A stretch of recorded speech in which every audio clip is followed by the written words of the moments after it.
Y paralelamente viendo bastantes libros de interpretación bíblica, de hermenéutica, la verdad es que lo que viene a mi mente es agradecimiento a grandes maestros bíblicos que están guiándome y moldeándome para trazar mejor la Biblia, ya que para atesorar esta sección que nos toca a partir de hoy, vamos a extraer aplicaciones o tratar de extraer esas aplicaciones correctas para encajarlas en la narrativa respectiva.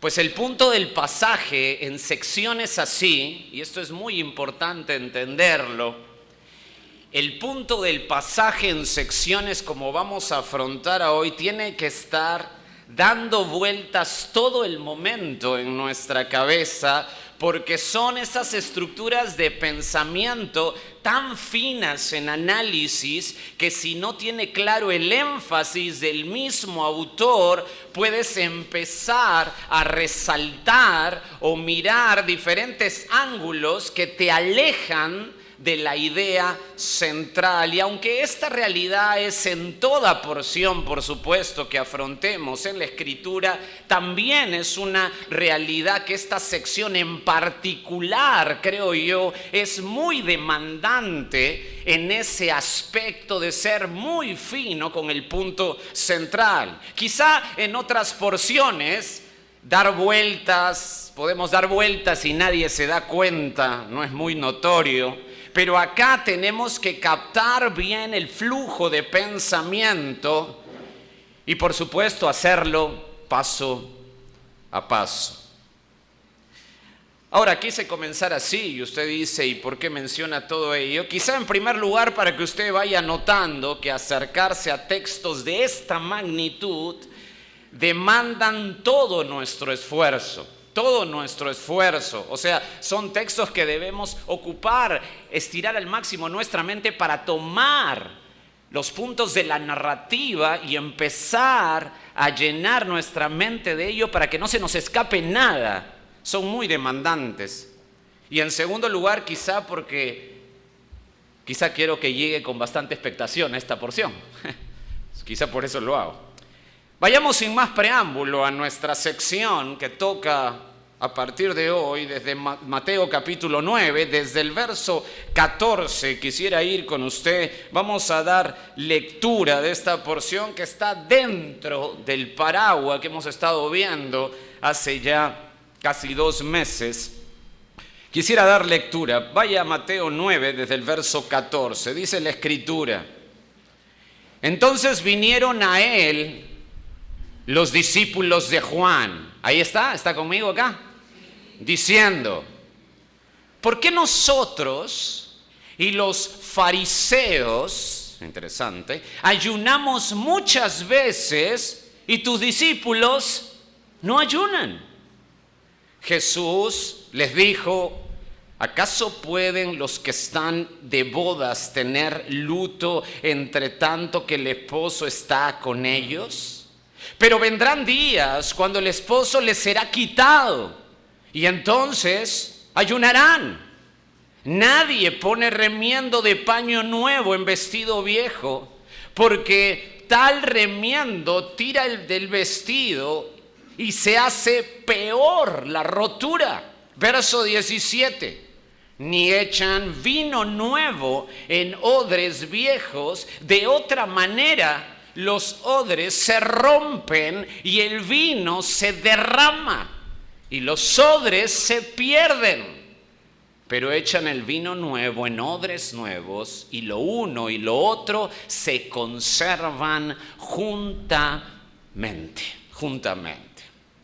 Como usted tiene en mente, pues ya, como dije al principio, está siguiendo esta narrativa por muchas semanas, ¿verdad que sí? ¿Están siguiéndolo? Qué bueno.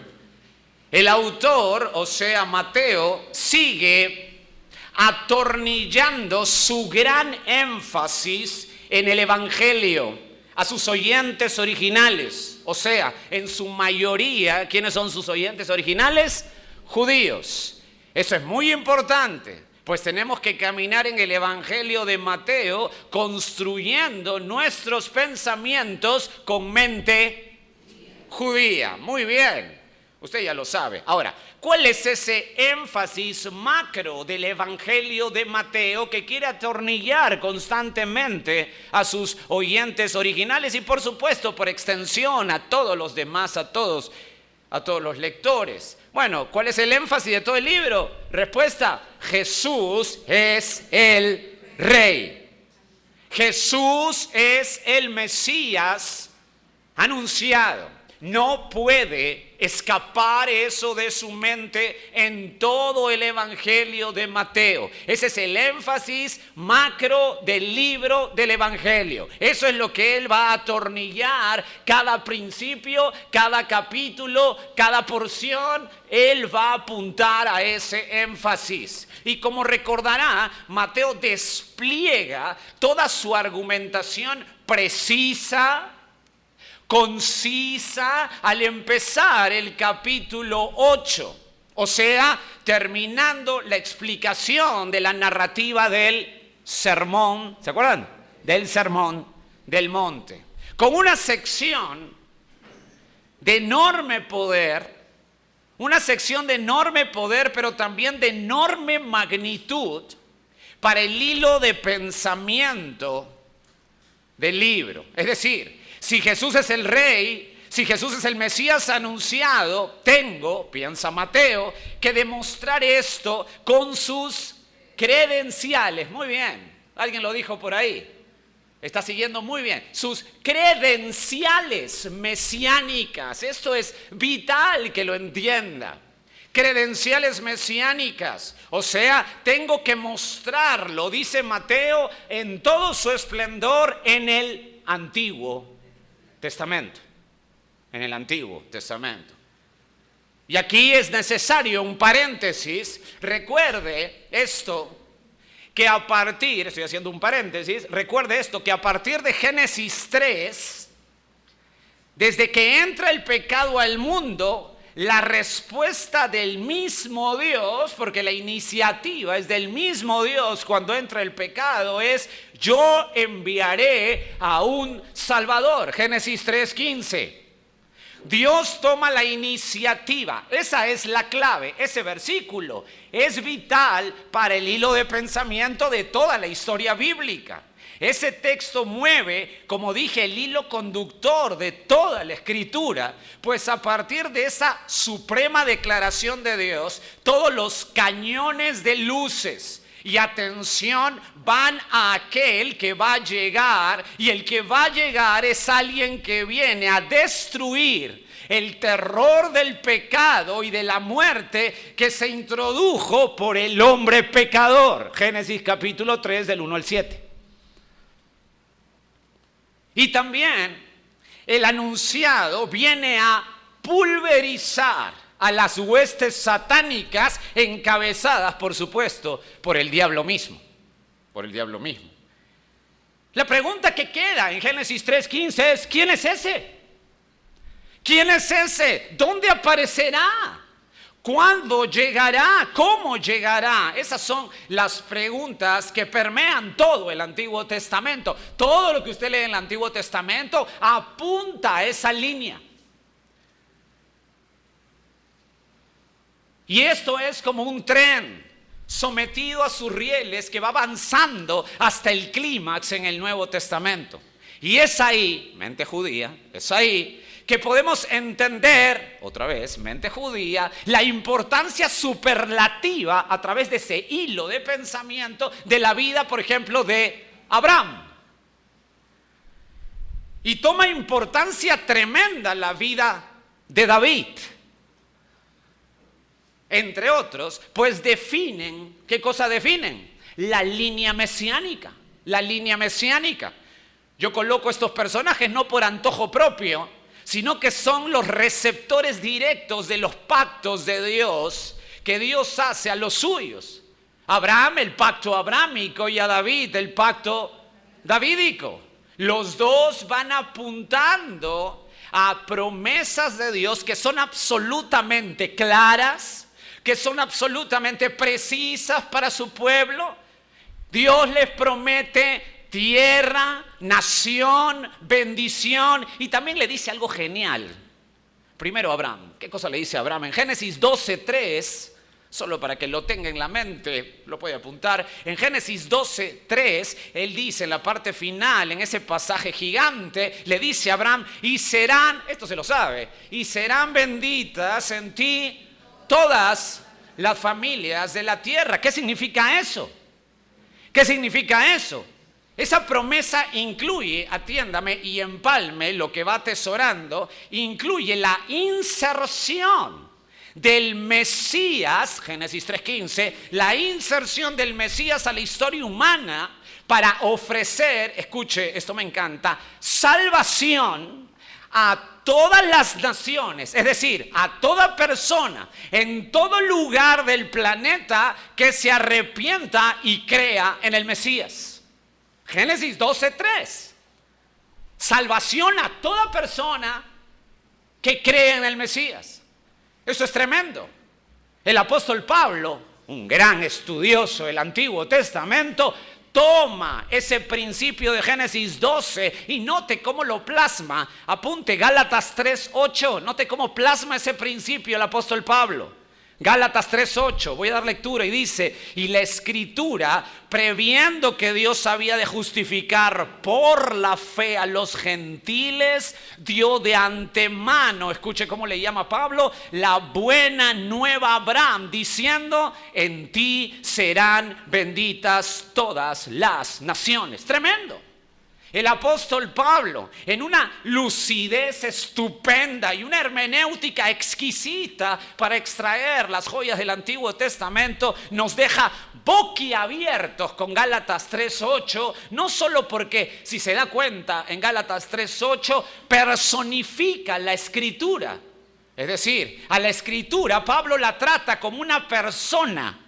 En el texto, pues la palabra, es lo que quiere decir Pablo, la palabra es Dios mismo hablando. ¿Me está escuchando? Importante. Pero no solamente por eso nos deja boquiabiertos, sino que además la salvación, dice Pablo, tomando el principio de Génesis 12, es a todo el que cree por todo lugar, por todo pueblo, por toda nación, por toda etnia y siempre, pero siempre fue por la fe. ¿Qué tal principio? ¿Qué tal principio? ¿Qué tal implicancia la aparición? Y eso quiero que vaya usted para armar el Evangelio de Mateo. ¿Qué tal implicancia la aparición de Abraham para la línea mesiánica? ¿Verdad que sí? ¿Qué tal implicancia? Pero en segundo lugar, a David, note lo que le promete al rey David. Segundo de Samuel, lo puede apuntar, 7:16. No necesita ir ahí, pero lo puede apuntar. Segundo de Samuel 7:16, a David le dice, y será firmada tu casa y tu reino, escuchen, para siempre delante de tu rostro, y tu trono será estable eternamente. ¡Wow! ¡Wow! Cada vez que digo wow, alguien estornuda. Voy a decir miau. Es decir,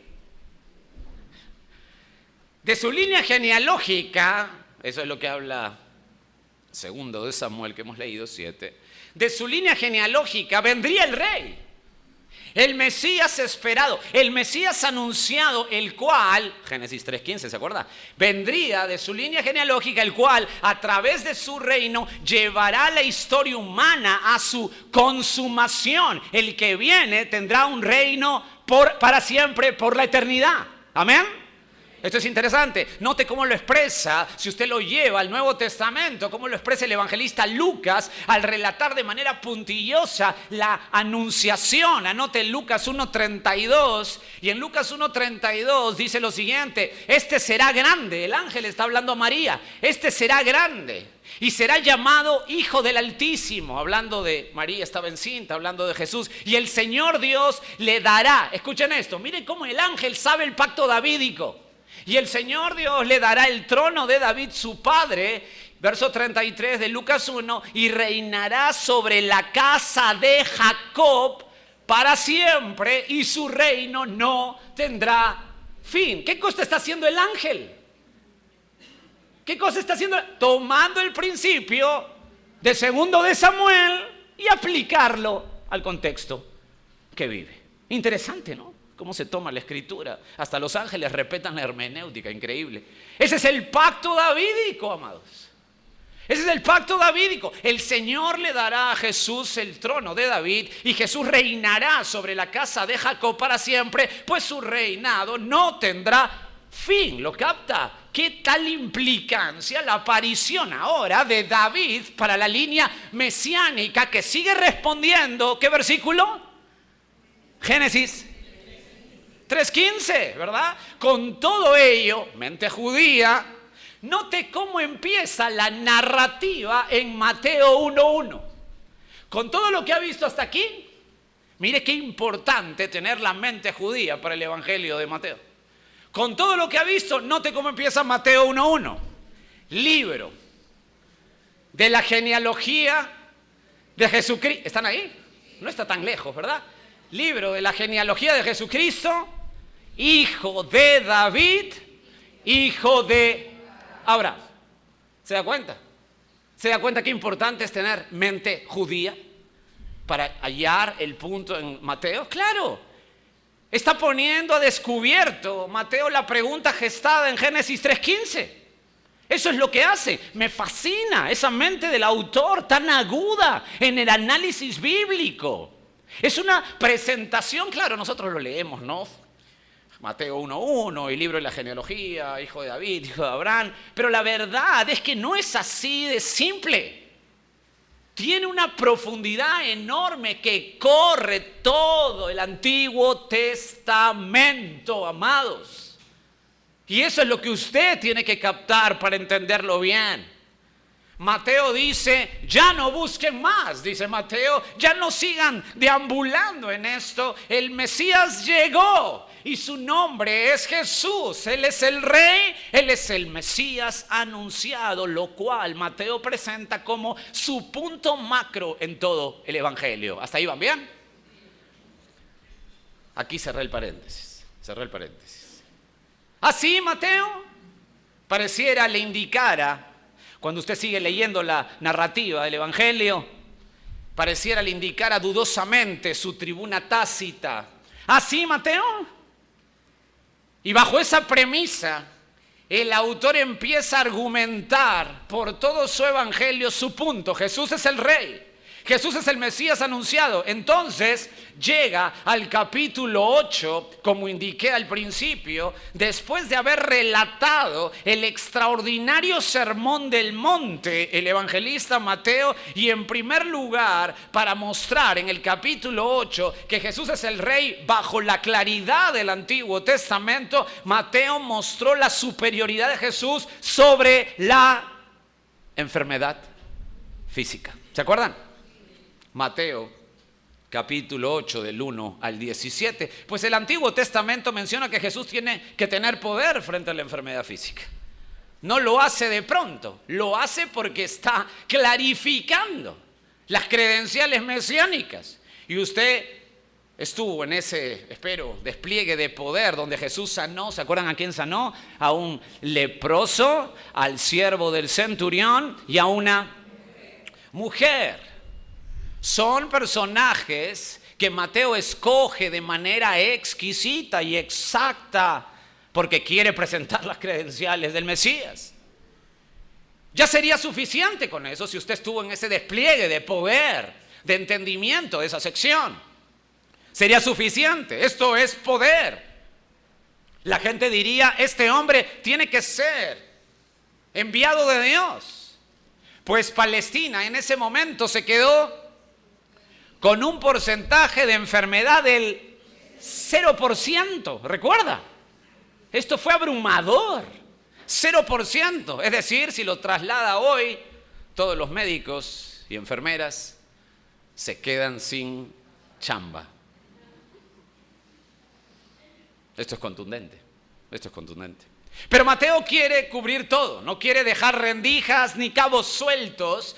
quiere seguir apretando el acelerador, pues se enfrenta a mente judía y a continuación no solo menciona que Jesús tiene superioridad contra toda enfermedad física, sino que también tiene poder y superioridad contra el mundo natural. Esto es muy importante. Esa sección la vimos en Mateo 8 del 23 al 27. En esta monumental exposición el autor, el Señor Jesús, muestra que es el Rey, pues Él es el que viene. Escuche, esto es muy importante porque muestra Mateo que Jesús vence al poder natural, porque lo que quiere hacer es mostrar las credenciales que Jesús es el Mesías y Él viene a restaurar, ¿qué cosa? ¿Están dudando de esto? Viene a restaurar, ¿qué cosa? La tierra. No se me vuelve espiritualoide, ¿eh?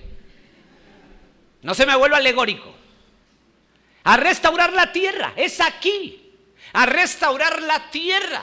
Tiene que tener un supremo poder para tomar el pacto abrámico. ¿Lo capta? Porque a Abraham, ¿qué cosa le prometió Dios? Tierra. ¿Qué tal conexión, verdad? ¿Cómo sigue el autor todo el Antiguo Testamento? Tiene que ser aquí en la tierra. Jesús tiene que tener el suficiente poder para restaurar esta tierra podrida por el pecado, esta tierra descartable y maldecida. El Mesías tiene que superar el mundo natural para encargarse de la tierra y establecer su trono. Me encanta cómo lo plasma Jeremías 33, que junta estas dos realidades. Si puede, vaya un ratito a Jeremías 33, que creo que hay un versículo ahí que le encanta en sus devocionales. Jeremías 33, note el verso 3. Clama a mí. Eso se lo sabe de memoria, ¿no? ¿Te gusta, no? Esta mañana hiciste tu devocional ahí, ¿verdad? Clama a mí y yo te responderé y te enseñaré cosas grandes y ocultas que tú no conoces. Con ese texto, ¿qué dice usted? Uy, Dios me va a revelar cosas maravillosas. Revela mi vida lo maravilloso. Voy a clamar y clamar y clamar y me pongo morado para que Él me revele. Bueno, si usted hace eso, no entendió nada, Jeremías 33. No entendió nada. Dios invita. ¿Qué está hablando acá? Dios está invitando a Jeremías a clamar, a orar. ¿Para qué? Para que solicite lo que el mismo Dios ha prometido. Ese es el contexto. Clama lo que yo te he prometido, lo que he prometido. Las promesas que yo he hecho, clama. Ahora, la pregunta clave es: ¿qué promesas ha prometido que Jeremías tiene que clamar? Note el verso 9, para hacerlo corto. A ver qué le parece. Y me será a mí por nombre de gozo, de alabanza. Está hablando del futuro de Israel y de gloria entre todas las naciones. ¿De qué? De la tierra, que habrán oído todo el bien que yo les hago y temerán y temblarán de todo el bien y de toda la paz que yo les haré. O sea, le está prometiendo Jeremías: clama a mí lo que yo he prometido en el pacto abrámico. No es que clama a mí porque ya quiero mi carro, mi rema. Nada. Le maté el devocional de esta mañana, ¿verdad? ¿Qué está diciendo? Que Dios ha prometido restaurar la tierra a Israel. O sea, ¿qué plasma aquí? El pacto abrámico, amados. Jeremías, ora, clama lo que yo te he prometido. Siga, ¿qué otra promesa tiene que clamar Jeremías? Clama a mí y yo te responderé, Jeremías, porque yo lo he prometido. Note, verso 17. Porque así ha dicho Jehová. Note cómo empieza esto. Porque así ha dicho Jehová: no faltará, ¿a quién? ¿A quién? A David varón que se siente sobre el trono de la casa de Israel, ora Jeremías por el establecimiento del trono mesiánico. Amados, ¿qué pacto es ese? Hoy día creo que no han tomado desayuno, no sé por qué están dudosos. ¿Han estado acá en Gracia Soberana? ¿De dónde están viniendo? ¿Por qué están dudosos? ¿Qué pacto es ese? Davídico, le promete el trono para siempre, amados. Qué tremendo es esto. Qué tremendo. Jesús tiene que tener poder sobre el mundo natural para restaurar la tierra y establecer su trono. Esto es entendimiento del Antiguo Testamento, mente judía, amados. Mente judía. Se dan cuenta que si no se acerca sumamente claro al contexto, no va a entender nada del Evangelio de Mateo. Y semanas y tras semanas voy viendo, leyendo y viendo y escuchando. Toman porciones del libro de Mateo y lo toman, pero para cosas disparatadas. Necesitamos tener mente judía. A continuación, Mateo sigue en su tarea de argumentación exhaustiva para mostrar que Jesús es el Mesías anunciado, es el Rey, y no solo lo ha mostrado, no ha mostrado su poder frente a la enfermedad física, frente al mundo natural, sino que Mateo derrocha poder máximo, potencia, al mostrar al Señor Jesús, colocándolo como muy, pero muy superior en poder frente a los demonios. ¿Se acuerda de esa sección? Mateo 8, del 28 al 34. Si Jesús es el Mesías, tiene que demostrar a la vista de todos que Él domina, que Él somete, que Él cauteriza y pisotea todo intento demoníaco. Él lo tiene que hacer para mostrar sus credenciales mesiánicas. Tiene que demostrarlo, pues el autor quiere dar eso me encanta, una probadita, a ver si me atiende bien, una probadita de lo que es la extrapolación de la realidad bíblica demoníaca. Déjeme explicarle. Observe, la promesa de Génesis 3:15, el Mesías vendrá a pisar la cabeza ¿de quién? De Satanás, ok. Ahora, extrapole y escuche Apocalipsis 20:10, o sea, al final. Empieza ya que tiene la promesa pisar la cabeza a Satanás y extrapole Apocalipsis 20:10. Extrapolar es tomar el principio de aquí y colocarlo en Apocalipsis 20:10. Y el diablo que los engañaba fue lanzado en el lago de fuego y azufre, donde estaba la bestia y el falso profeta, y serán, dice, atormentados día y noche por los siglos de los siglos. ¿Usted quiere preguntarse qué va a pasar con el diablo en el futuro? Acá está, Apocalipsis 20:10. Va a ser colocado en el lago de fuego, en el infierno, y será atormentado día y noche por los siglos de los siglos. Hay gente que mira el infierno y piensa que Satanás está feliz ahí con su trinche bailando. No seamos ignorantes bíblicos. Él no quiere ir al infierno. Uno, Génesis 3, es la promesa y el otro es el final demoníaco. Lo que hace Mateo en su evangelio con esto es dar el anticipo, la probadita, la degustación del cumplimiento de Génesis 3, que al extrapolarlo, esa realidad de Génesis 3 está impregnada al mirar Apocalipsis 20. ¿Lo captó? Nos está dando como la mitad, como la probadita que el Mesías tiene que mostrar, que tiene que pisotear totalmente el poder de las huestes satánicas. Tiene que ser un poder absoluto, mucho más alto, porque Él pronto lo va a enviar al lago de fuego. Interesante. Qué interesante que usted lo puede ver desde Génesis hasta Apocalipsis. Interesante. El Señor Jesús, si es el Mesías, presenta Mateo, tiene que tener poder más exuberante y excelso que el de los demonios. Y usted dice, ok, listo, Mateo, estoy claro con esto, pero Mateo dice, falta, dice. Él quiere cubrir, él quiere dejar a todo el mundo sin argumentación, a todo el mundo hablo de mente judía, a todos sus connacionales sin argumentación, que le digan, no, pero acá el versículo, nada. No hay nada que puedas hacer. Jesús es el Rey. Y Mateo sigue y a continuación presenta al Señor Jesús con un poder superior al poder del oscuro pecado. Si es el Mesías, según el Antiguo Testamento, el Mesías tiene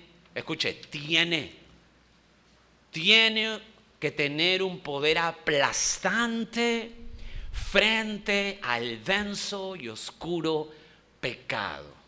O sea, y quiero que me entienda bien, no solo rechazar el pecado, Habacuc 1:13, Dios no puede ver el pecado, pero aquí Mateo no quiere probar solamente que Dios o el Mesías rechaza el pecado, sino que cauteriza, cura, limpia eso. Isaías 6:7, cauteriza el pecado. Por ello, el autor, o sea Mateo, nos coloca en perspectiva al relatarnos el poder de Jesús frente al pecado. Mateo 9, ¿se acuerdan? Del 1 al 17, es la sección que estamos hace 7 semanas. Y lo hace con 3 ilustraciones. ¿Se acuerdan? Ah, ya se acuerdan, perfecto. El poder de Jesús frente al pecado en un paralítico, verso de 2 al 8, eso lo vimos. La segunda ilustración, el poder de Jesús frente al pecado en un publicano, ¿se acuerdan? Mateo habló ¿de quién? De Mateo. Verso 9 al 13. Y esta mañana empezaremos a cubrir, ojo, bajo el mismo paraguas del poder de Jesús frente al pecado. ¿Está bien? Cuando dije ojo, ¿me entendió? Vamos a estar en el mismo paraguas, el poder de Jesús frente al pecado. No se vaya, no aplique por todos lados. Es ahí el paraguas que cubre esa sección, pero ahora ilustrado en, esto me encanta, es una sección que he disfrutado mucho, todo aquel que cree. Todo aquel que cree, del verso 14 al 17. ¿Ya lo tiene bien marcado? ¿Ya lo tiene en su mente? ¿Los que están atrás ya lo tienen bien? ¿Los que están cabeceando ya está? ¿Los que están bostezando atrás lo tienen? Perfecto. ¿Están listos entonces? Ahora, para iniciar y desmembrar paso a paso la porción, permíteme darte mi proposición base para esta sección de Mateo 9, 14 al 17. Permíteme mostrarte 4 secuencias. Permíteme darte 4 secuencias que nos mostrarán si hemos abrazado la religiosidad o el evangelio. Esta porción es muy importante. 4 secuencias que nos mostrarán si hemos abrazado la religiosidad o el evangelio. Este tema es muy importante, creo yo, y muy oportuno para la cristiandad hoy, porque mucha gente que asiste a la iglesia cree que es salva, pero en realidad lo que ha hecho es cambiar de religión católica romana, que es lo más normal, a religión evangélica, pero sigue abrazando una religiosidad externa.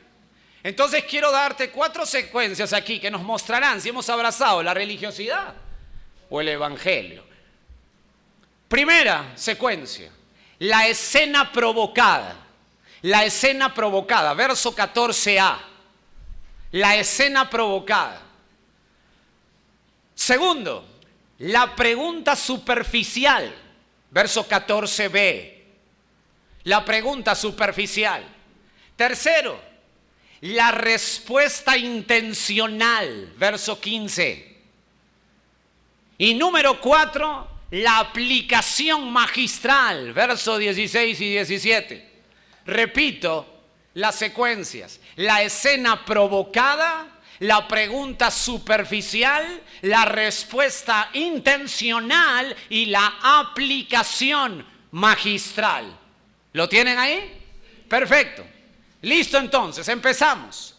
4 secuencias que nos mostrarán si hemos abrazado la religiosidad o el evangelio. Primero, la escena provocada. Mire por favor, verso 14, la parte A. Entonces vinieron a él los discípulos de Juan diciendo. Deténgase ahí, hay mucha carne ahí. Espero ser claro con esto. Cada secuencia es muy importante para armar una tras otra, por eso necesito el máximo de su atención. Doy lectura otra vez, 14a, la escena provocada. Entonces vinieron a él los discípulos de Juan diciendo. Deténgase, es importante ver el preámbulo que provoca esta argumentación de Mateo. Ahora, usted no puede olvidar que el autor se maneja bajo el paraguas ¿de qué? Del poder. Pueden hablar por el amor de Dios, el poder de Jesús frente al pecado. Ese es su paraguas. Necesito que eso esté siempre en su mente. No se olvide de eso. El autor se maneja bajo ese paraguas. Digamos, ese es su lienzo donde va a pintar. ¿Está bien? No puede pintar fuera del lienzo. Aunque mucho he escuchado estos textos y pintan fuera del lienzo y por todos lados, menos en el lienzo. No quiero hacer eso. Dios nos libre de eso. Bueno, ahora usted no se puede olvidar que él está bajo el paraguas del poder de Jesús frente al pecado. Es por ello que es importante captar desde el inicio el sentido para tener el punto de la sección. Podemos decir que esa es nuestra meta aquí. Como les dije, es una estructura muy fina que usted tiene que captar bien el punto. Pero esa es nuestra meta. Para ello debemos trabajar poco a poco. Vamos entonces. Note la palabra entonces. ¿La ve ahí? Entonces, es la palabra tote en el griego. Tote, T-O-T-E, tilde en la O. Tote. Puede traducirse luego, también puede traducirse poco después, también puede traducirse posteriormente. Posteriormente. Es decir, es posible que esta escena sería colocada por Mateo increíblemente en forma cronológica. Es decir, después o quizá cerquita o inclusive vamos a ver que quizá está justamente en el paralelo de la ilustración del poder de Jesús frente al pecado con Mateo el publicano. O sea, lo está colocando en forma cronológica, justo después del acontecimiento anterior. Entonces, si usted sabe que tote es muy importante porque está dando la conexión cronológica con el acontecimiento anterior, ¿a dónde tiene que ir usted? Al acontecimiento anterior. ¿Qué pasa? ¿Cuál es el acontecimiento anterior? Note el verso 10 de Mateo 9. Y aconteció, ¿están ahí? Que estando él sentado a la mesa en la casa, he aquí que muchos publicanos y pecadores que habían venido se sentaron juntamente a la mesa con Jesús y sus discípulos. ¿Quién estaba sentado en la mesa? ¿Se acuerda? Verso 10a. ¿Quién estaba sentado en la mesa? No me diga Jesús porque ahí sí quiere decir que no estuvo. Los publicanos están peor. ¿Quién está? Mateo. Dios mío. No me desanimen, Bueno, sé que fue un lapsus, son preguntas así muy fuertes de pronto. No, a boca de jarro, ya. Compasión, misericordia, gracia. Lo que está relatando en el verso 10 es la tremenda comida que Mateo preparó para recibir a mucha gente de su círculo. O sea, a muchos, muy bien, pecadores y publicanos, muy bien, a muchos. ¿Recuerda quiénes se les llama pecadores? Publicanos no le voy a decir porque usted ya lo sabe, hicimos toda una sección de eso, pero nombramos la sesión pasada quiénes son los pecadores. ¿A quién se le llamaba pecadores? Porque usted dice, entonces estaba la casa de toda Palestina, porque todos son una sarta de pecadores. Sí, pero no, se les llamaba pecadores ¿a quién? ¿Se acuerda? A las personas que no cumplían con los estándares y reglas impuestas por los escribas y fariseos. Ellos les llamaban a esa gente, a esa sección de gente, a esa porción de gente, la llamaban pecadores. Ahora, pregunta importante, ¿para qué reunió Mateo a sus amigos en casa de esa tremenda comida, opípara comida? ¿Para qué los reunió? Respuesta. Para el punto central de la sección anterior. ¿Cuál es el punto central de la sección anterior? Reconocimiento y arrepentimiento. Ya lo está conectando. La pasión del autor, o sea Mateo, había dado un vuelco impresionante de estar enfocado por ganar esta vida a costa del robo, a costa de la extorsión y el engaño público. Pasó de forma estrepitosa a estar enfocado por el ámbito celestial y eterno. Mateo no vio una manera de esperanza propia meramente, sino que vio esperanza para los que por su contexto social y religioso no tenían esperanza. Jesús es, en ese sentido, presenta a Mateo, el amigo de pecadores.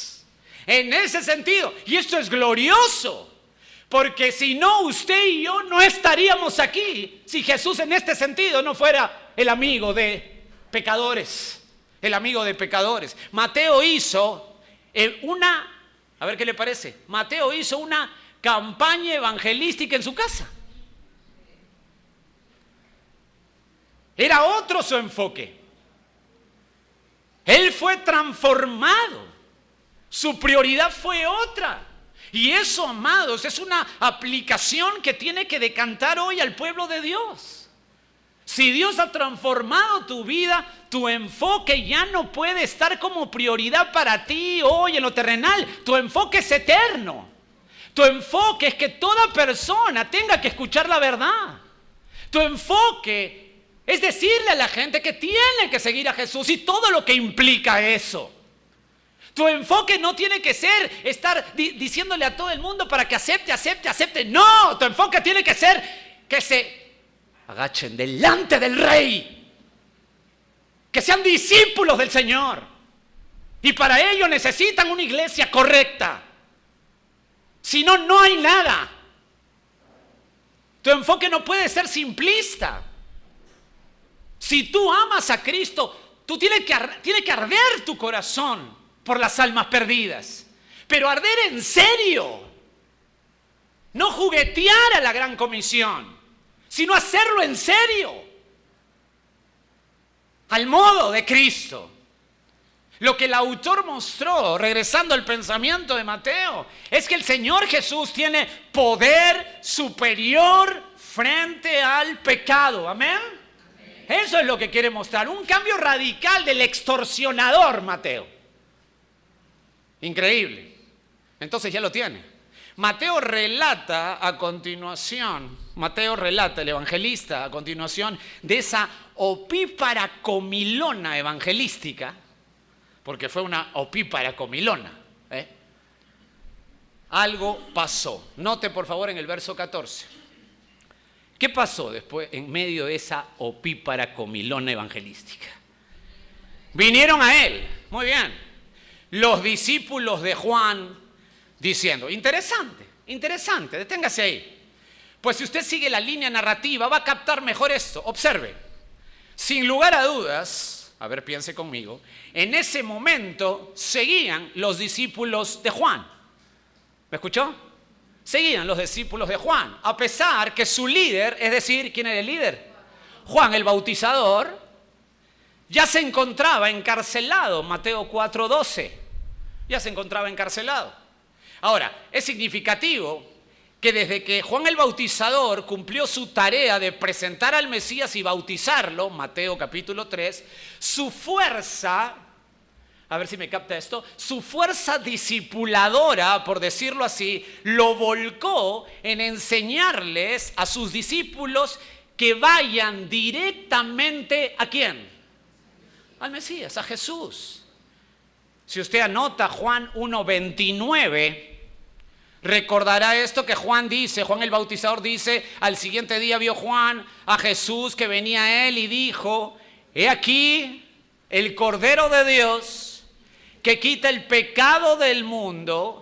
Este es aquel de quien yo dije, esto estaba hablando Juan el Bautizador, después de mí viene un varón el cual es antes de mí, porque era primero que yo, verso 31, y yo no le conocía, mas para que fuese manifestado Israel, por esto vine yo bautizando con agua. Le está diciendo a sus discípulos, este es el Cordero de Dios. ¿Se da cuenta? La direccionalidad del discipulado de Juan el Bautizador era llevar a los suyos, a los que lo seguían correctamente, ¿hacia quién? Hacia la persona de Jesús. El mismo Mateo, el evangelista, consigna esto en Mateo 3:11. Usted se va a acordar. En Mateo 3:11 se narra esto de Juan el Bautizador. Yo a la verdad, dice Juan el Bautizador, os bautizo en agua para arrepentimiento, pero el que viene tras mí, cuyo calzado yo no soy digno de llevar, escuchen esta frase, es más poderoso que yo, él os bautizará en Espíritu Santo y ¿usted quiere ser bautizado con el fuego del Espíritu? Ay, ya me estaban asustando. No, pues, aquí habla claramente por el contexto inmediato, una alusión clara de que es o el Espíritu Santo para salvación o fuego para condenación. Tremendo es esto. Si usted anota y sigue con este pensamiento, en Juan 3:30 dice, es necesario, dice Juan el Bautizador, que Él crezca. Muy bien, pero que yo mengüe. Es decir, el bautizador fue claro con sus discípulos, pero, ese pero es importante para lo que estamos viendo en Mateo 9, pero muchos de ellos, o sea, sus discípulos, y digo muchos, pues en el texto original remarca con fuerza, no se ve mucho en el castellano, pero en el texto original remarca con fuerza el pronombre plural hoi, que es los discípulos. Está bien marcado, o sea, habla de varios, de muchos discípulos de Juan. Muchos no habían hecho caso a su profe. ¿Me capta? Su profe le dice, vaya donde el Mesías, y ellos dijeron, contra, no quiero. Como tú comprenderás esta situación. Muchos seguían como grupo aparte, mucho desobediente. Seguían como grupo aparte. Eso, amados, es un dato importante. ¿Todo está bien? ¿Todo está bien? Amados, ¿todo está bien? No sé, siento que la policía viene, algo así. ¿Todo está bien? ¿Sí? ¿Está bien? Perfecto, perfecto. Siento que me quieren cuidar, que alguien se me va a tirar encima. Bueno, sí. Gracias. Sé que lo harían. Gracias. Muchos no habían hecho caso a su profe. Habían desechado a donde él apuntaba y direccionaba en su discipulado. Muchos seguían como grupo aparte. Y ese dato, amados, para esto es muy importante que lo guarden. Inclusive los discípulos de Juan se extienden hasta el año, escucha esto, 52 después de Cristo aproximadamente, en Hechos 18, o sea, entre el segundo y el tercer viaje misionero del apóstol Pablo. En Hechos 18 aprecia lo siguiente, en el verso 25 de Hechos 18, lo puede anotar. Dice el verso 25 de Hechos 18, hablando de Apolos, de ese gran predicador, había sido instruido en el camino del Señor y siendo de espíritu fervoroso, hablaba y enseñaba diligentemente lo concerniente al Señor, aunque solamente conocía el bautismo de Juan. Año 52 aproximadamente después de Cristo. Y si usted sigue un capítulo más, o sea, entra al tercer viaje misionero del apóstol Pablo en Hechos 19, desde el versículo 1, aconteció que entre tanto que Apolos estaba en Corinto, Pablo, después de recorrer las regiones superiores, vino a Éfeso y hallando a ciertos discípulos les dijo, ¿recibiste el Espíritu Santo cuando creíste? Y ellos dijeron, ni siquiera hemos oído si hay Espíritu Santo. Entonces dijo, ¿en qué pues fuiste bautizados? Ellos dijeron, en el bautismo de Juan. Dicho sea de paso, si usted rasca más en esto, específicamente en el comentario bíblico Mundo Hispano, encontrará que más adelante en la historia había un grupo de herejes en el segundo siglo que consideraban que Juan el Bautizador era el Mesías. Interesante. Siga, por favor. La pregunta es, ¿qué pasó? ¿Por qué no hicieron caso a su profe? ¿Por qué no hicieron caso a su líder? Quiero que lo vaya armando. Se puede apreciar que desde antes que Juan el Bautizador fuera arrestado, ya muchos, varios de sus discípulos tenían una especie de celos con el ministerio del Señor. Una especie de celo. Anote Juan 3:26. Y vinieron a Juan y le dijeron, a Juan el Bautizador, Rabí, estoy dando lectura a Juan 3:26. Rabí, mira que el que estaba contigo al otro lado del Jordán, de quien tú diste testimonio, bautiza y todos vienen a él. Nos está quitando quórum, Juan. Jesús nos está quitando quórum, Juan el Bautizador. ¿Qué está pasando? Pero además, y creo que es la pieza fundamental para seguir formando una idea compacta de esto, según el autor Mateo, los discípulos de Juan el Bautizador tenían, escuchen esto, diferencias con el estilo de vida de Jesús. Interesante. Los discípulos de Juan el Bautizador tenían diferencias con el estilo de vida de Jesús. Atienda lo que le digo. Note con cuidado el texto que le voy a dar. Mateo 11:18. Mateo 11:18. Quiero que note con cuidado. Jesús dice esto. A ver si usted lo nota. Porque vino Juan, o sea, hablando de Juan el Bautizador, que ni comía ni bebía, y dicen, demonio tiene. Verso 19, la primera parte. Vino el Hijo del Hombre que come y bebe, y dicen, he aquí un hombre comilón y bebedor de vino. Imagínate, tragaldabas y borracho, es lo que están diciendo.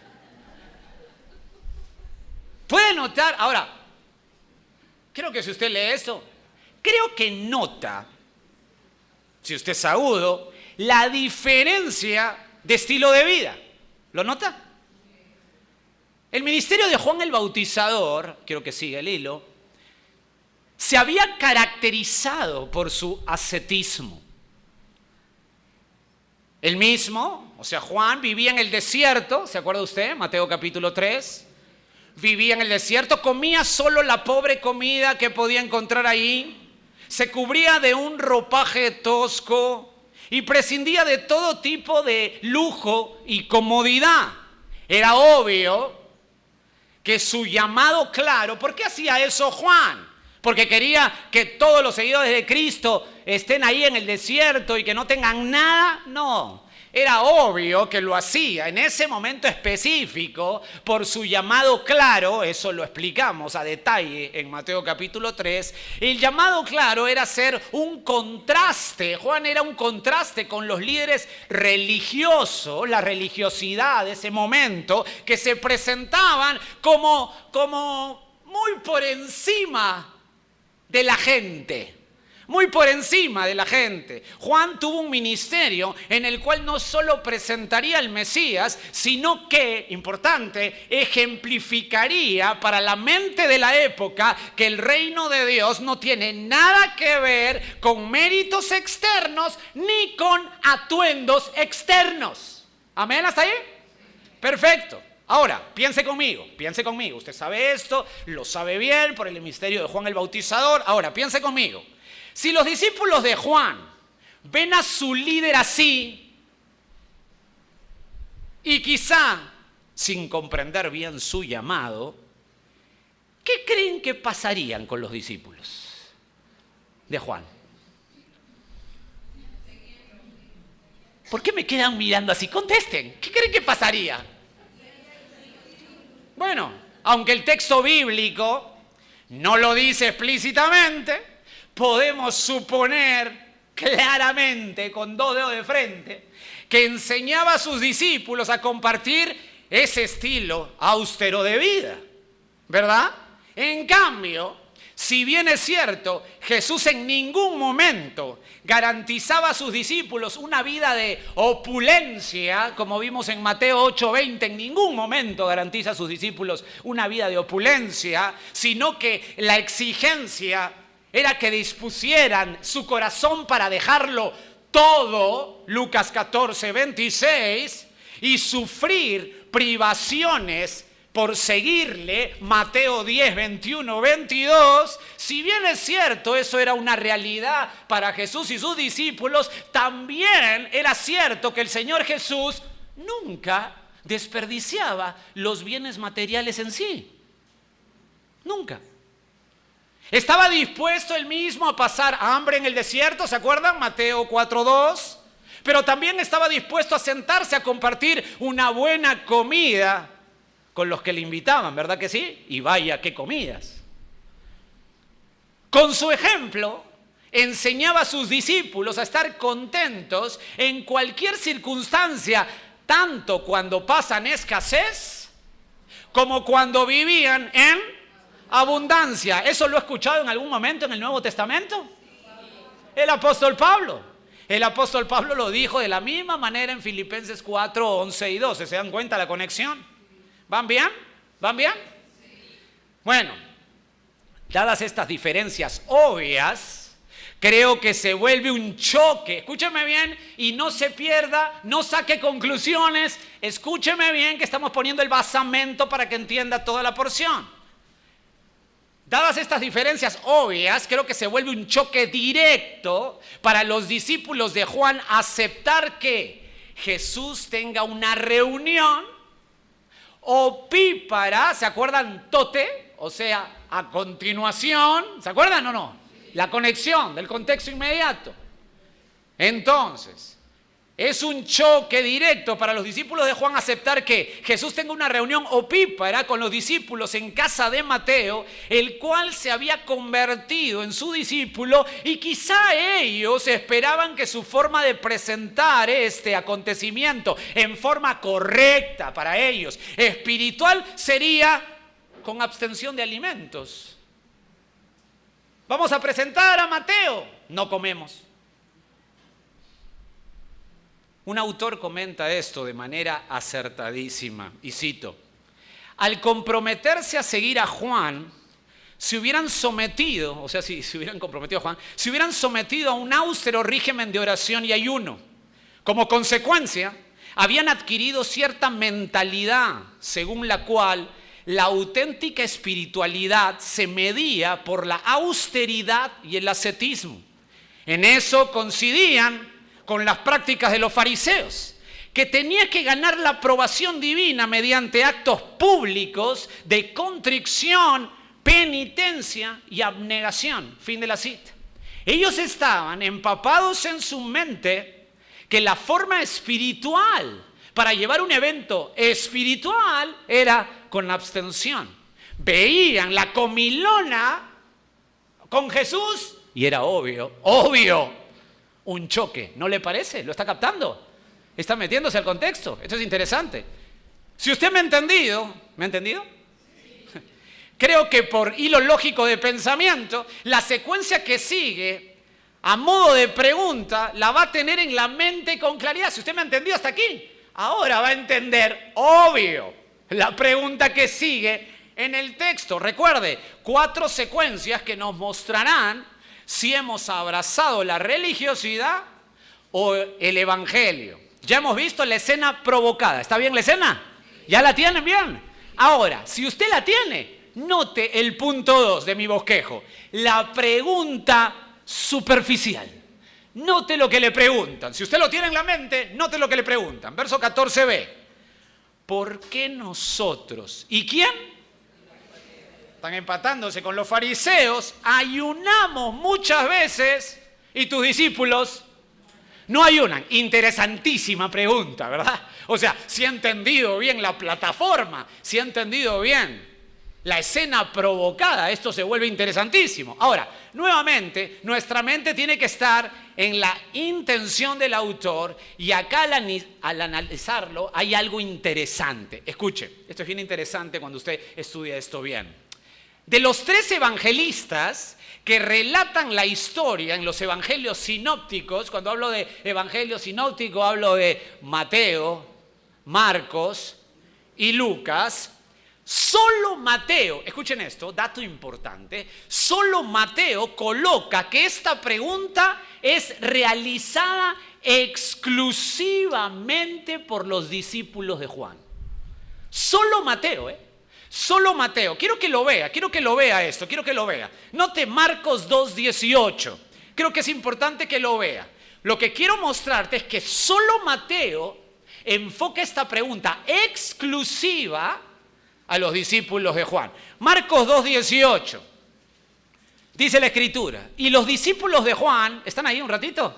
Y los discípulos de Juan y los de los fariseos, ¿qué estaban haciendo? Ayunaban. Interesante. Y vinieron y le dijeron, ¿por qué los discípulos de Juan y los de los fariseos ayunan y tus discípulos no ayunan? ¿Nota?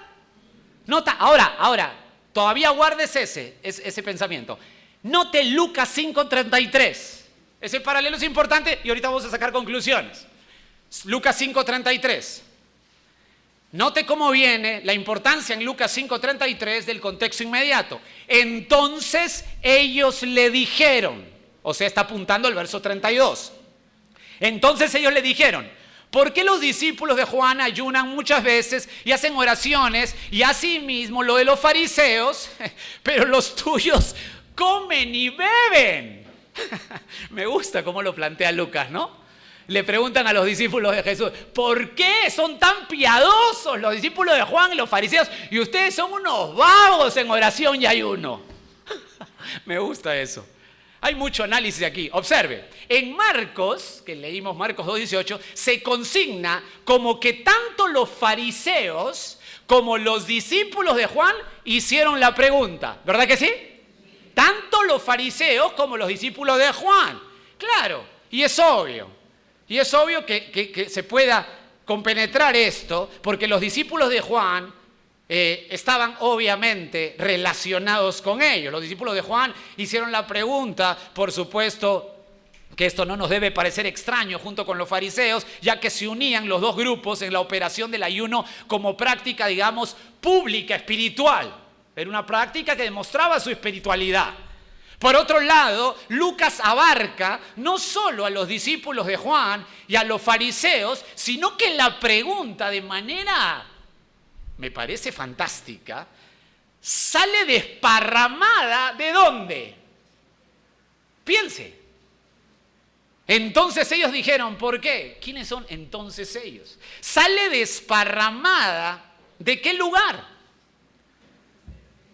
De la casa de Mateo, de la casa de Mateo, de la reunión de comida brava, digamos así. ¿Se da cuenta? ¿Tiene ese panorama? ¿Lo tiene? Interesante. Ahora, ¿por qué Mateo? Esa es la pregunta. ¿Por qué Mateo es el único que enfatiza para la pregunta a los discípulos de Juan? ¿Por qué Mateo es el único? Antes de contestar eso, y para hacerlo, debe ir recordando, por si acaso, el punto que va, el paraguas que contiene esto. Quiero que preste atención a un dato curioso. Cuando usted va o notó en Marcos 2:18 que le leí la parte A, dice así, y los discípulos de Juan y los de los fariseos ayunaban. Esto es muy interesante. Pareciera, escuchen esto es tan interesante, a mí esto me fascinó. Pareciera que mientras Jesús estaba en la comilona, ¿me sigue? Jesús estaba, ¿cómo está? ¿Qué tal? Sí, en la comilona, paralelamente, o sea, en ese mismo momento, los discípulos de Juan y los fariseos miraban como por la ventana, así como perrito en la churrasquería, miraban por la ventana. ¿Se da cuenta? En ese momento pasaba la escena. Pareciera que estos hombres estaban sin comer y de pronto veían la casa de Mateo lleno de comida. Interesante. Escuche, aquí completo lo que quería decirles en esta nota. Hay un autor fenomenal para esto que se llama A.M. McNeill, y remontándose al contexto geográfico de la época, él menciona lo siguiente, que me parece un dato fabuloso. Dice él, y cito: este incidente puede que tuviera lugar por las lluvias de otoño, porque las lluvias de otoño no habían llegado. Dicho sea de paso, eso es una acotación mía, dicho sea de paso, Palestina era una nación agrícola y ganadera. Si no había lluvias, era un desastre. Y se había, dice el autor McNeill, y se había ordenado un ayuno público. Fin de la cita. Interesante. Los discípulos de Juan y los fariseos ayunan mostrando su aflicción, porque quizá en ese momento, como no habían llegado la lluvia, habían mandado ayuno, entonces todo el mundo estaba ayunando, mostraban aflicción. Y el Señor, en ese mismo momento, en una comilona brava. ¡Qué poco espiritual es Jesús! ¿Qué tal choque? ¿Lo va captando? ¿Se da cuenta de la pregunta? Tiene que ser un choque para los discípulos de Juan. Hay un choque ahí. Bueno, retomo la pregunta. ¿Por qué Mateo es el único que enfatiza para la pregunta a los discípulos de Juan? Recuerde el punto macro de esto, de la sección. El poder de Jesús frente al pecado. Atiéndame, porque de aquí empieza usted con esta partecita a vislumbrar el punto central de la sección que estamos abordando. Note, Mateo ya había desnudado la dureza de corazón, la dureza interna ¿de quién? De los escribas, ¿sí? Fariseos, ya los había desnudado. Contexto inmediato, note Mateo 9:3. Entonces algunos de los escribas decían dentro de sí: este blasfema. Verso 4 de Mateo 9. Y conociendo Jesús los pensamientos de ellos, dijo: ¿por qué pensáis mal en vuestros corazones? Verso 11. Cuando vieron esto los, ¿quién? Fariseos dijeron a sus discípulos: ¿por qué come vuestro maestro con los publicanos y pecadores? Observe. ¿Por qué tenían esa dureza de corazón, esa dureza interna? ¿Qué es lo que está desnudando el Señor? Solamente piense en los escribas y fariseos. ¿Qué desnuda? O para que capte mejor la pregunta, la reformulo. ¿Qué colocaban los escribas y fariseos en todo lo alto como su estándar de justificación con Dios? ¿Qué cosa colocaban? Muy bien, su religiosidad, sus prácticas externas, su propio juicio con sus propios parámetros. Esto lo viene el Señor Jesús exponiendo desde Mateo 5, Mateo 6, Mateo 7, en el Sermón del Monte. Entonces Mateo aquí quiere exponer no solo la dureza de los escribas y fariseos. ¿Se están dando cuenta? No solo la dureza de los escribas y fariseos, que ya la había desnudado, sino a los mismos discípulos de Juan y por extensión a todos los demás. Que la religiosidad no tiene nada que ver con el reino de Dios. Esto es fascinante, amados. Estamos ya rascando el punto de la sección. La religiosidad no tiene nada que ver con el reino de Dios. No importa qué práctica externa tengas o cuántos actos hagas externamente de aparente bondad o sacrificio piadoso. No importa qué religión practiques exteriormente. Nada, pero nada de lo que hagas exteriormente podrá cambiarte el interior. Y es aquí que la aplicación, sin lugar a dudas, por encima de todo, entra a escena sí o sí el único nombre que es sobre todo nombre, mi amado Señor Jesucristo, porque solo Él a su forma puede transformar tu interior. Si usted está viviendo en una práctica externa, si usted está viviendo una religiosidad externa, eso no cambia su corazón. Es el grito aquí en esta sección. Solo Jesús puede transformar su interior. Solo Él. Solo Cristo tiene poder frente al... Ese es el punto de la sección macro. Muy bien, muy bien, muy bien. Quiero que guarde ese pensamiento, por favor. Pues es parte del punto central de la sección. Es parte del punto central de la sección. Recuerde, ¿qué colocaban los escribas y fariseos en todo lo alto como su estándar de justificación con Dios? Su religiosidad. Eso es parte del punto central de la sección. Su religiosidad. ¿Lo recordará? Apúntelo, por favor. Si usted lo tiene hasta aquí, va a entender ahora bien que la pregunta es superficial. Si usted ha entendido dónde está parado, la pregunta es superficial. Note nuevamente Mateo 9:14b. ¿Por qué nosotros, si los fariseos ayunamos muchas veces y tus discípulos no ayunan? ¿Lo está notando? ¿No está la pregunta ahora con lo que sabe? Esta pregunta, si tiene el contexto y la intención de Mateo, se vuelve tan superficial. Si usted fuera el Señor, ¿qué le hubiera contestado? ¿Qué le hubiera contestado usted? Con la boca llena, ¿no? ¿Qué les hubiera contestado? Ahora, antes de ver la respuesta, y para captar en toda magnitud la respuesta, amados, esto es tan importante. Para captar bien la respuesta, es necesario un panorama cultural y religioso de esto. Atienda por favor con cuidado. Estamos con poco tiempo. En el Antiguo Testamento había una sola prescripción para el ayuno. Esto era en el día de Yom Kippur o día de la expiación. Ese día tenían todos que ayunar en el pueblo de Israel, inclusive hasta los niños no comían. Eso está consignado en Levítico 16:29 al 31. Déjeme leerlo rápidamente. Y esto tendréis por estatuto perpetuo. En el mes séptimo, a los 10 días del mes, afligiréis vuestra alma. Esa frase es vital en el verso 29 de Levítico 16. Afligiréis vuestras almas y ninguna obra haréis, ni el natural ni el extranjero que more entre vosotros, porque en este día se hará expiación por vosotros y seréis limpios de todos vuestros pecados delante de Jehová. Verso 31, día de reposo es para vosotros y afligiréis vuestras almas, es estatuto perpetuo. Esta frase, afligirán sus almas, en el hebreo es una palabra cortita, que es una frase en el castellano, pero en el hebreo es anaj.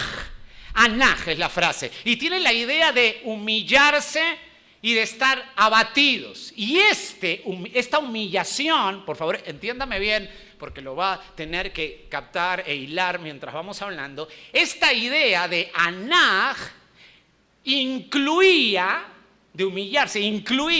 no ingerir alimentos. Ni siquiera, como dije, los niños lo hacían en ese día. Había un mandato en el Antiguo Testamento. La prescripción de la ley era una vez al año. ¿Está bien? Pero los escribas y fariseos, junto con los discípulos de Juan, eran asiduos a esta práctica y lo hacían, por lo menos los fariseos, 2 veces por semana. Eso está consignado en Lucas 18:12. El mandato era, a ver si lo nota, una vez al año. Pero ellos lo hacían 2 veces por semana. Ahora, antes de aplicar esto, o sea, en la época justa de los escribas y fariseos, junto a los discípulos de Juan, lo superficial de la pregunta, porque a eso tenemos que ir por la sección, tenemos que conocer un poco más la motivación del ayuno en el Antiguo Testamento. ¿Cuál era la motivación? Porque, escúcheme bien, a pesar que el mandato era ayunar una vez al año, en el día de la expiación, muchos en el Antiguo Testamento, en forma voluntaria, participaron en diferentes momentos de ayuno en forma lícita en el Antiguo Testamento. Y es aquí que debemos entender cuál es el patrón del ayuno en el Antiguo Testamento para entender la respuesta de Jesús en el Nuevo Testamento. Si lo entendemos, captaremos la respuesta y lo que a continuación va a ilustrar. ¿Ok? ¿Hasta ahí? ¿Me están siguiendo? Perfecto. Comencemos, por favor. A ver, ¿qué tiempo tengo? 2 horas, perfecto. Escúchame bien, hay 21 referencias de ayuno en el Antiguo Testamento. 21. Y la palabra para ayuno es tismo. T-S T-I-S-M-O. Esa es la palabra en hebreo para ayuno. 21 referencias para tis o tesmo. Lo interesante es que ninguna de estas referencias o de esta palabra está en el Pentateuco.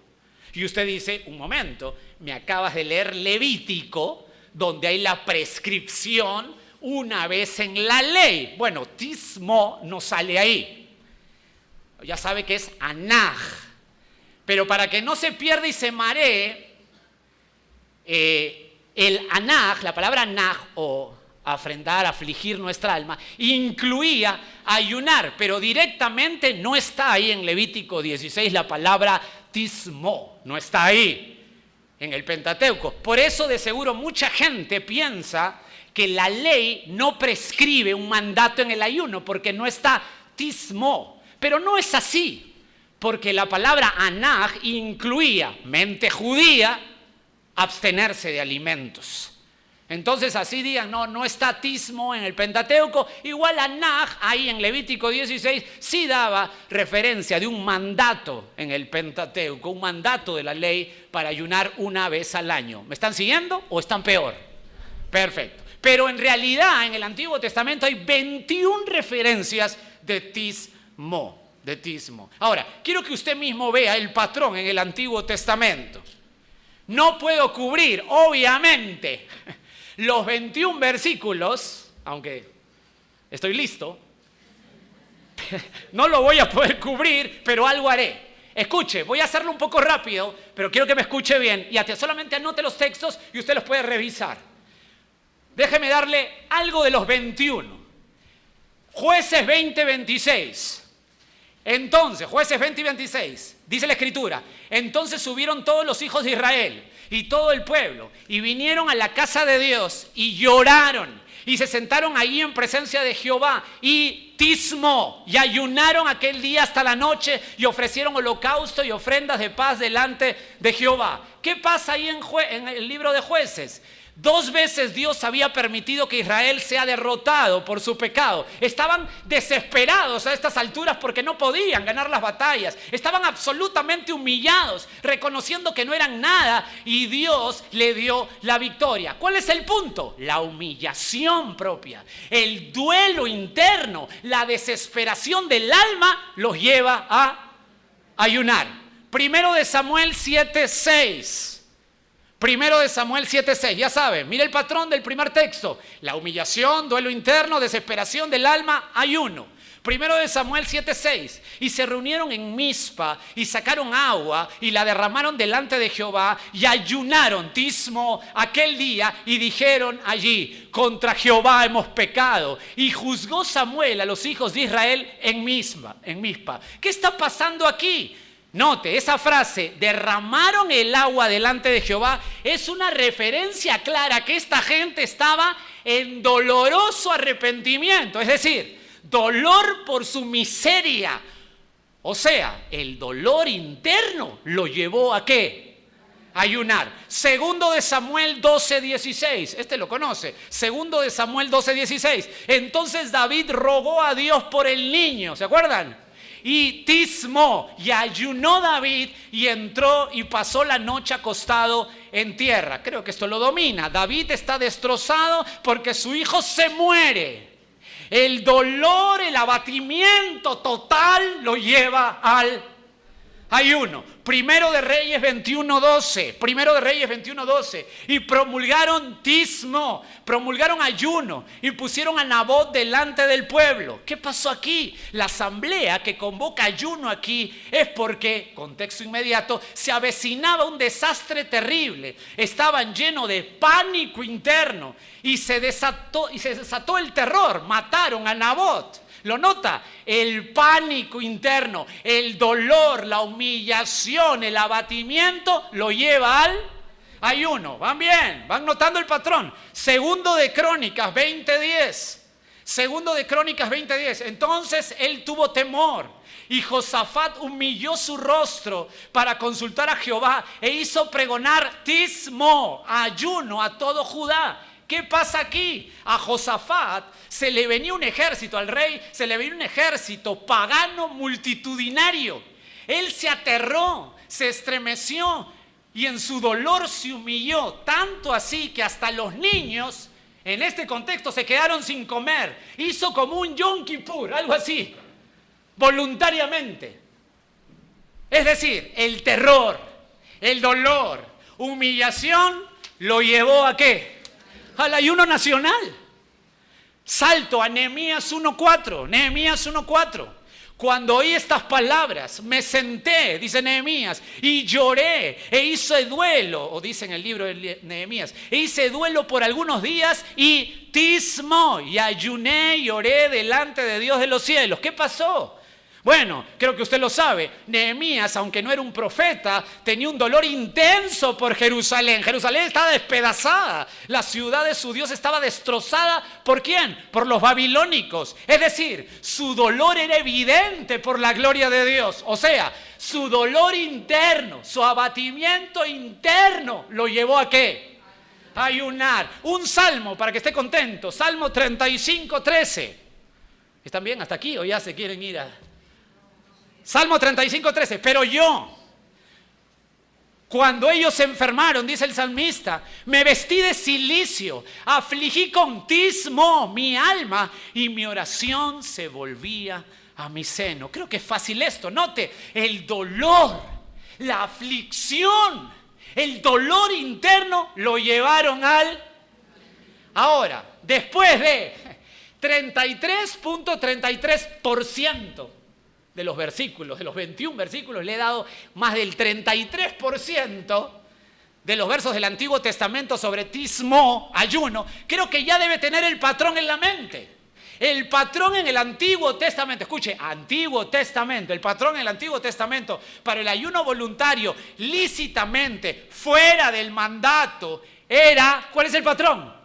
Dolor, abatimiento, sufrimiento, humillación, oscuridad interna. Eso lo lleva al ayuno. ¿Me está escuchando? No ayunaban para que te lleven a algo, no. El dolor, el abatimiento, la oscuridad interna lo llevaban al ayuno. ¿Lo captó? Si lo captó, déjeme decirle algo. Me alegra que lo capte, pero el ayuno no es el punto de esta sección. No es el punto. Jorge, entonces me estás timando. ¿Para qué me muestras esto a detalle? Escuchen, lo hago para que entienda con toda claridad la respuesta del maestro. Ahora va a entender con toda claridad lo que mi Señor Jesucristo habla. Y eso es lo que quiero con todo mi corazón. 4 secuencias que nos mostrarán si hemos abrazado la religiosidad o el evangelio. La escena provocada, ¿ya tiene la escena provocada? La pregunta superficial, ¿ya la tiene? Ahora, la respuesta intencional, pero esa respuesta